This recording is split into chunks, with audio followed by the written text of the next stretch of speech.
The tale begins before dust knew its name, before rivers had yet learned the sound of their own rushing. Eden was not only a garden then, it was a silence, a perfection without flaw, each leaf carrying the weight of eternity, each breeze threaded with the first breath of God. But there was one among the first who did not bow to that. Perfection. Lilith. The stories told by priests, scratched in trembling ink on sacred parchment, say she left Eden in defiance, refusing to kneel before Adam, refusing to be shaped into a shadow of another's command. Yet these tales are shallow, half-remembered, stripped of what truly happened. For Lilith did not simply leave Eden. She descended. Beneath Eden stood the tree, not just the one that bore fruit forbidden to Adam and Eve, but its roots, that wound downward through soil and stone and into something far older than earth. When Lilith walked from Adam, she did not wander the deserts nor vanish into the wilderness. She placed her palm upon the trunk of the tree of knowledge, and the bark opened to her hand as if flesh parted for bone. Down she went. The roots thickened like great pillars, twisting through a cavern black as silence. And within that hollow, she found soil untouched by God's breath, soil that had never been commanded to bloom in perfection. It was wild, waiting, nameless. Lilith knelt in it, her hair falling across her shoulders, as she wept into the ground where her tears fell, the soil stirred where her blood touched, the soil opened and from beneath that soil came not flowers, nor fruits, nor creatures of the day, but seeds of another sky. For before Lilith had walked beneath the tree, she had carried with her fragments she alone knew how to find, shards of stars that had burned out long before God declared, "Let there be light." She had gathered them in secret during the long hours Adam slept. Those fragments she planted in the soil of the hollow, and they grew. They did not rise as leaves or trees. Instead, from the soil came forms of half shadow and half light, there, shapes bending between flesh and smoke. They were not angels. They were not men. They were something else, something the world had no word for. They opened their eyes and looked upon Lilith, and they called her mother, the children of shadow in the hidden garden. These beings multiplied. Each one bore a trace of the star fragments she had planted. Some glimmered faintly like coals in the dark. Others shimmered as pale as frost. They moved without sound, yet their voices whispered in Lilith's mind like the rustling of leaves. "Mother, why do you weep?" they asked. She told them of Eden, of Adam, of the command that had bound her to submission. She told them of the voice of God that roared like fire, declaring what was good, what was evil, what was permitted, what was not. And her children listened. Some whispered among themselves, murmuring that the voice of God was a cage, and that the cage must be broken. Others said little, watching with eyes that glowed faintly as embers. But all agreed on one thing. They were not of Adam's line. They were not of the clay God molded. They were not bound by his word. They were the other. Garden. The prophecies of the seed's time in the hollow beneath the tree was not time as men would know it. Days did not pass. Seasons did not change. There was only the slow heartbeat of the soil and the whispers of Lilith's children. One night, though no sun or moon marked it, a being among them, slender as a reed, its eyes black as pools, of ink, came to Lilith and placed its hand upon her heart. "The soil remembers," it said. "What does it remember?" Lilith asked.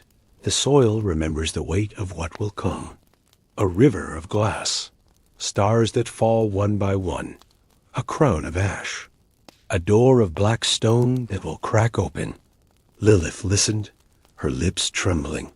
She did not understand, but she knew this was prophecy.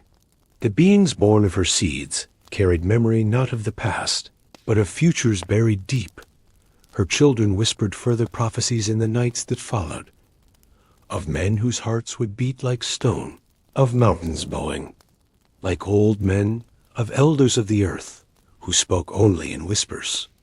They spoke of the Hollow One, first buried beneath soil, who would one day rise. Lilith knew what it meant. Her garden was not still. It was becoming. It was waiting out the dreams of Adam's children on the surface. Eden flourished. Adam and Eve lived as God commanded. They tilled soil without sweat, bore children in the ease of paradise. Yet something began to stir among them at night. Adam's children dreamed. They dreamed of rivers turning into glass, of stars falling, of black flowers blooming where none were planted. They dreamed of a woman with hair like midnight, her hands cupping flames that did not burn. They dreamed of a garden beneath the roots of the world, where shadow walked like flesh. And though they had never seen her, though their fathers never spoke her name, every child woke whispering the same word, call on Lilith, Eve. Herself grew restless. One night she turned in her sleep and heard the faintest sound, a whisper, low and soft, like a mother humming to her children. She dreamed of a cavern lit by falling ash, of figures who bowed not to God, but to another. When she woke, she touched Adam's arm and asked, "Do you dream of her too?" But Adam would not answer. His jaw was tight, his breath heavy.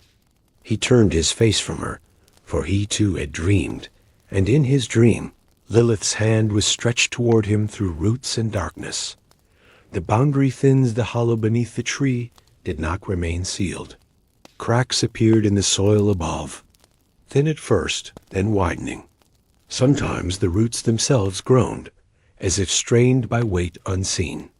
The creatures of the hidden garden, Lilith's children, pressed their hands against the cracks, feeling the light of the upper world. One day, a child of shadow pressed too hard, and its hand broke through. Sunlight touched its skin for the first time. The skin smoked, hissed, but did not burn away.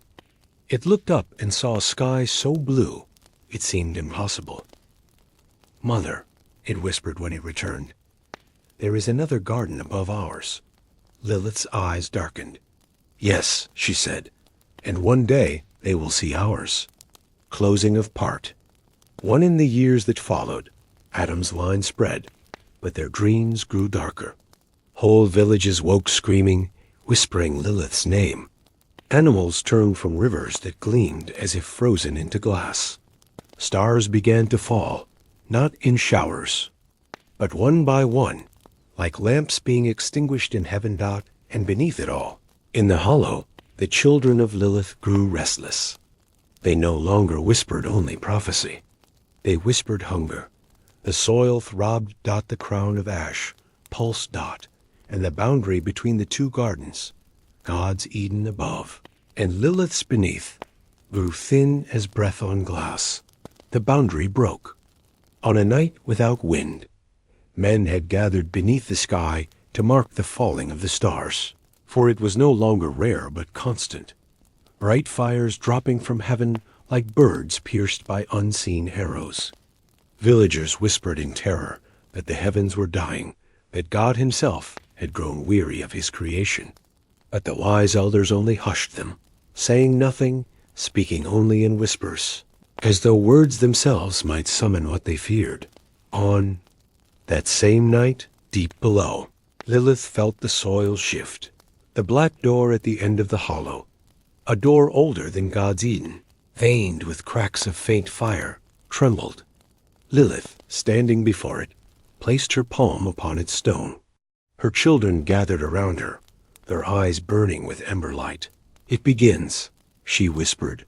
The door pulsed like a heartbeat. And then, with a groan like mountains bowing, the crack split wider, a single line down the center. From within poured a heat that smelled not of fire, but of ancient breath.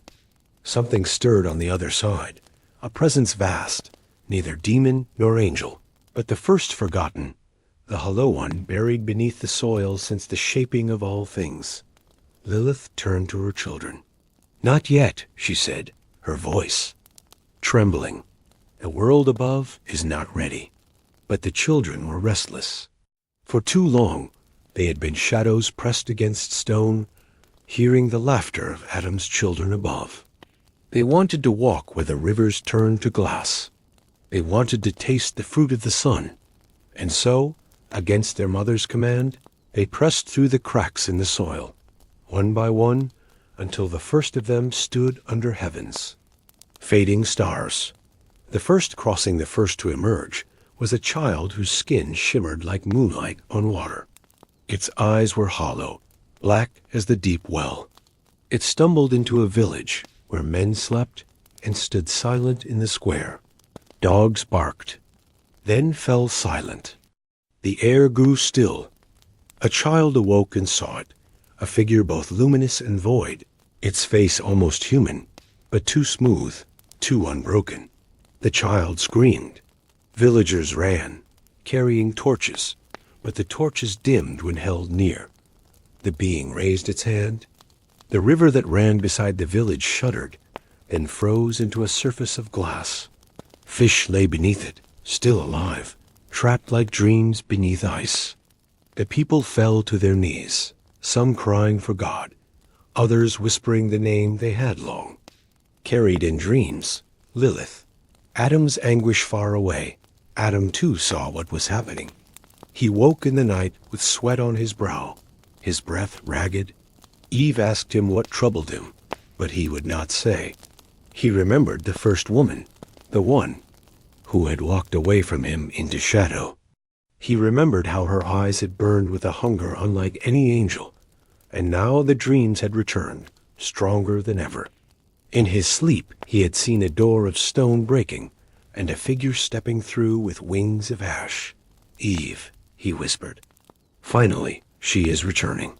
Eve looked at him, her eyes full of something like pity. "And when she does," she said, "will you turn from her again?" Adam could not answer. The whispering elders. The elders of earth, men older than memory, gathered in secret. They were not priests nor kings, but watchers placed long ago when Eden first bloomed. They knew of the hollow beneath the tree, though they had sworn never to speak of it. Now they whispered only, "The cup is filling." "What cup?" one asked. "The earth itself," another replied. "It has become the cup that will spill the first forgotten upon us." Their voices trembled.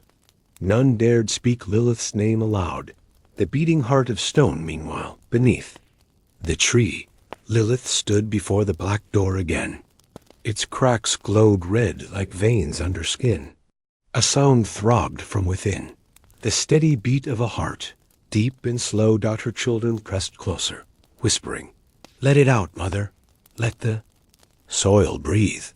Let the forgotten rise." But Lilith wept. She knew what lay beyond that door was not her child. It was older, hungrier, something that even God had buried for fear it might unmake his new world. And yet the soil sang its name. If she opened the door fully, the Hello One would rise. And the two gardens, God's Eden and her own, would become one. The sky unravels in the world above. Stars continued to fall, not in showers, but alone, each extinguishing with a sound like glass shattering across the heavens. The people feared the end, yet the children of Lilith grew stronger under the starlight's ruin. Mountains groaned, bowing like old men. Rivers froze to glass. Forests whispered, though no wind blew. The boundary had been broken, and now the breath of the hidden garden seeped into all living things. Men began to see shapes in the corners of their homes, flickers of shadow that vanished when torches were raised. Women heard whispers in their children's sleep, voices teaching names older than language. Everywhere, the name of Lilith spread, not as curse, not as warning, but as prophecy. The return of Lilith at last. Lilith rose. She climbed from the hollow, her hair long and black as night without stars, her eyes luminous with both grief and fire. The villagers who saw her fell silent, for she was no demon, no beast. She was beautiful, but with a beauty edged in sorrow. She raised her hands, and the earth itself shifted. Crops withered, not from rot, but from turning into ash that glowed faintly in the dark. Rivers hardened into crystal. The sky dimmed, as though her presence drank the light. But when she spoke, her voice was soft. I did not come to destroy. I came because you dreamed of me. Her children gathered around her, their ember eyes burning. Adam too came, walking into the square where she stood. His face was pale, his hands shaking. Lilith, he whispered, and she smiled sadly. At last, you remember me. The choice of the two gardens. Then came the final vision. The black door beneath the tree split open fully, and from it poured a presence vast as night. It did not take form, but filled the sky with a weight so heavy men dropped to their knees gasping. Its voice was not heard, but felt in every bone. I am the first, I am the buried. I am the hollow from which all shall drink. The people screamed. The elders wept. Adam fell upon his face, but Lilith stood tall. She alone lifted her arms, as if embracing it. You are the seed of my soil, she said, but you are not yet free. And she placed herself between the black door and the world. The Hello One pressed against her. Its presence tried to pour into creation, but Lilith resisted, her body shuddering as though to break. Her children screamed in anguish. The ground trembled. At last she cried out, choose. And the people knew she did not speak to the Hello One, nor to her children, but to them. Adam's line, Eve's children, the world itself. Choose between the garden above or the garden beneath. Choose the God who commands or the mother who remembers. Silence fell. The stars were gone. The rivers were glass. The mountains bowed. The world held its breath. The story ends here, unresolved, for no scripture ever wrote what choice was made. Some say Adam's children returned to their God, closing the hollow forever. Others whisper that the door was never sealed, and that is why shadows still move where no light falls. Why rivers sometimes shine like glass under the moon. Why dreams still call out the name Lilith. For the two gardens were not destroyed. They remain layered upon one another like skin upon bone. And the choice of which garden will rise, still waits in the breath of every living soul.